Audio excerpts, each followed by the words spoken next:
All right, guys, kind of a spur of the moment decision to do this today. Um, Spacers. So my 4Runner is lifted. It's roughly 2 inches of lift in the front with TRD Pro suspension. So it's the Bilstein 6112s for the most part, with a small spacer in there. That is worked, but we're going on 4.5 years, 90,000 miles. I think it's sagging just a touch. I'll actually measure it to see. But I got these from Cornfed. Oh, it's been 2 years. I've had these over 2 years now. I just never installed them.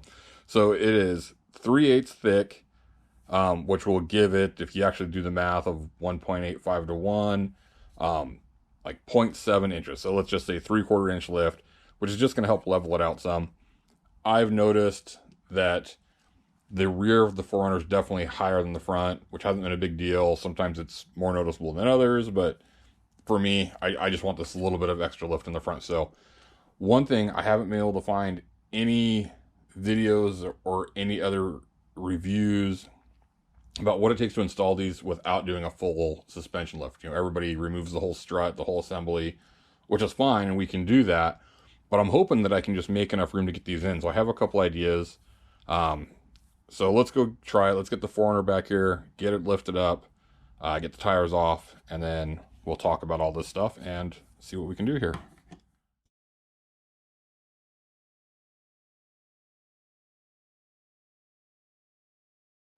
All right, so got the tire off. We're still supported by the floor jack and a jack stand under the frame. And here's what we got going on. So we need to get this spacer, if you can see it in here, tucked up. Well, let's kind of start at the beginning here. So this is a poly spacer. I can't recall if they call that a preload or what have you, but it is between the top hat and the spring. It is sandwiched in the assembly.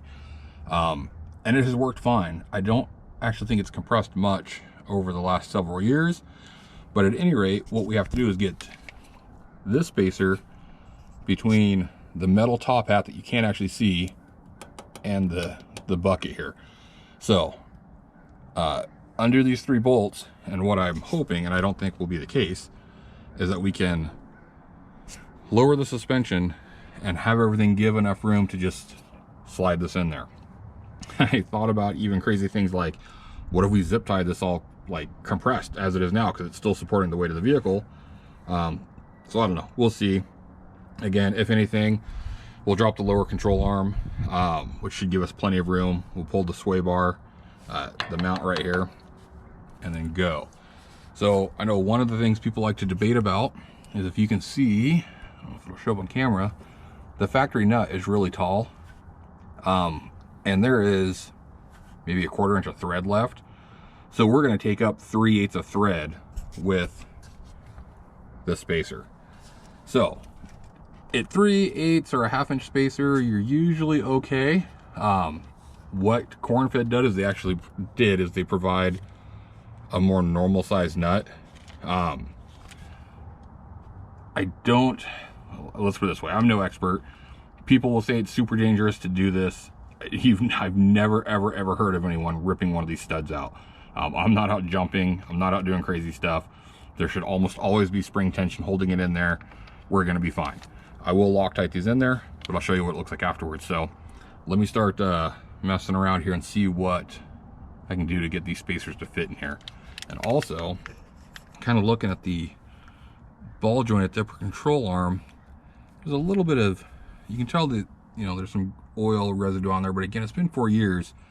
I might snap some pictures of that and post it up and see if people think that it's time to start replacing those. And if those get replaced, we're just going to do the whole arms, probably do something aftermarket. But aside from that, everything's looking pretty good in here. Again, I've got 90,000 miles on it, so all right, let me start loosening some stuff and see what we can do. All right, so let me just give you a quick status update. So 2 of those nuts are off. I left one on there, just barely threaded on, kind of as a safety, just in case. It's finger tight, it can come right off. To show you, that's not the right one. So that's the nut that comes off there. You can see it's a pretty special, super tall one compared to the ones that replace it. So There, got that.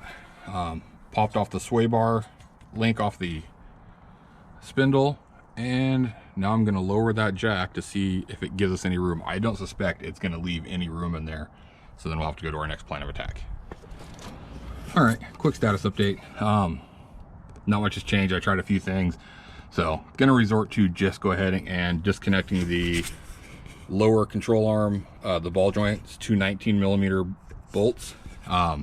I've got two jack stands on this side of the 4Runner, and the floor jack suspending it right now. So we're going to loosen those up, and hopefully everything just kind of droops. All right, so all the easy options I thought we would have, we did not have. So disconnected the sway bar from the frame, disconnected it from the spindle, got the bottom of the strut out.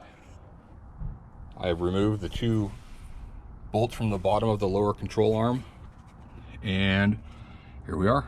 We got it out. So it doesn't have to come out any more than that. I mean, we're so close. If we were replacing this whole strut, we're there. I could get. All right, just wanted to give a little better example of the factory nut on the top hat, which is on the left there, and the replacement ones on the right. The ones on the right are just a more standard. The left is a specialty one. I'm sure it's some kind of OEM Toyota one. And for those who are saying that it won't have enough threads, interesting enough, if it shows up on camera, half the Toyota one isn't threaded anyways. I don't know what the purpose of that is. I'm curious. Maybe that was a nylon lock part or something, which actually would make sense.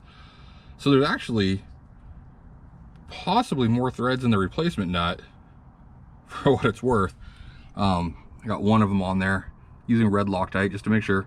Cinched it up. You can see that it's got plenty of thread coming through, and like I said, I think it's got as much thread engagement as the factory one.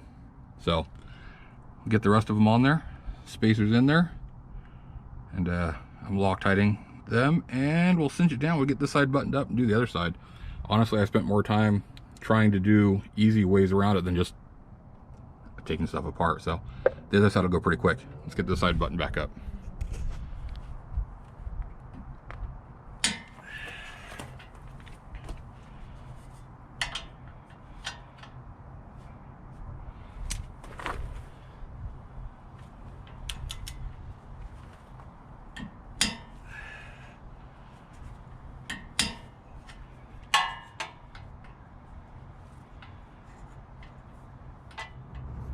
All right, you can laugh at this. So I'm just sitting here going, why do I have more hardware left over than I should?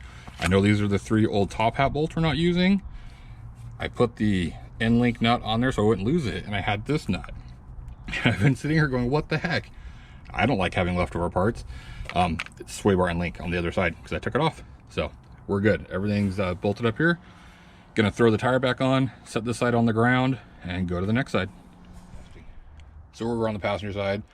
Got it up on the floor jack. Hasn't set on the jack stands just yet, but they're in place, both of them. Let's start getting this side tore apart and see if we can just time lapse this here real quick.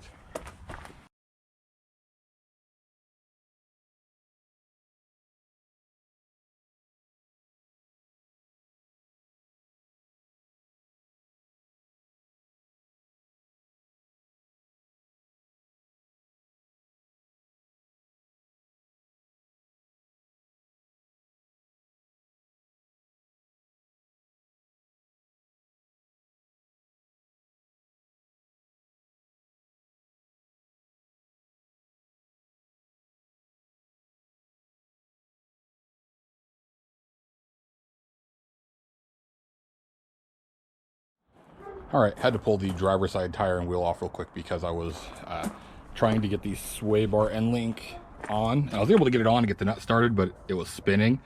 So just to make it easier, pull the wheel and tire off. There is, you can see it, a hex head in the end of that. So all you gotta do is throw an Allen wrench in there, use an open. All right, so GoPro died. Normally I film with my phone, but I wanted to use a GoPro because greasy hands. But the height, I don't think anything should have to settle, but maybe it will just a little bit. We're gonna go for a quick drive, and we'll find a parking lot or something and get a good picture of it, and I'll grab a tape measure to get some measurements. Man, looks good. All right, so been out for a bit of a drive, running some errands, and I mean, as expected, drives just like it did. No noticeable difference in anything, which there shouldn't be.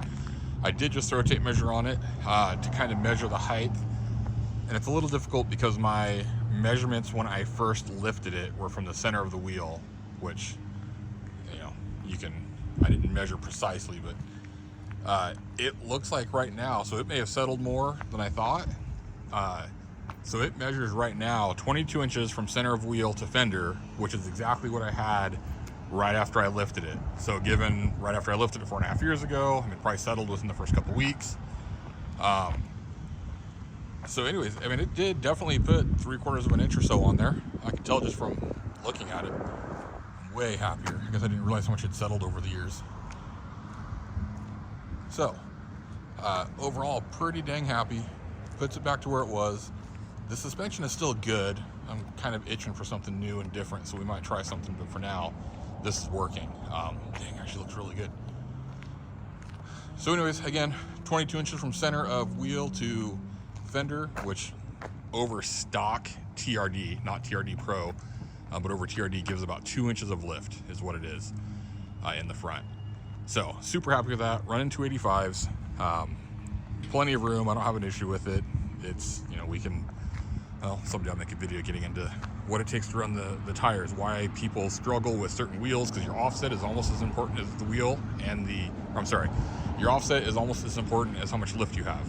So it's another black 4Runner.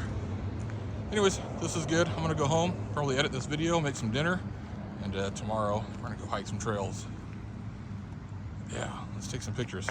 All right, thanks everyone. See you on the next one.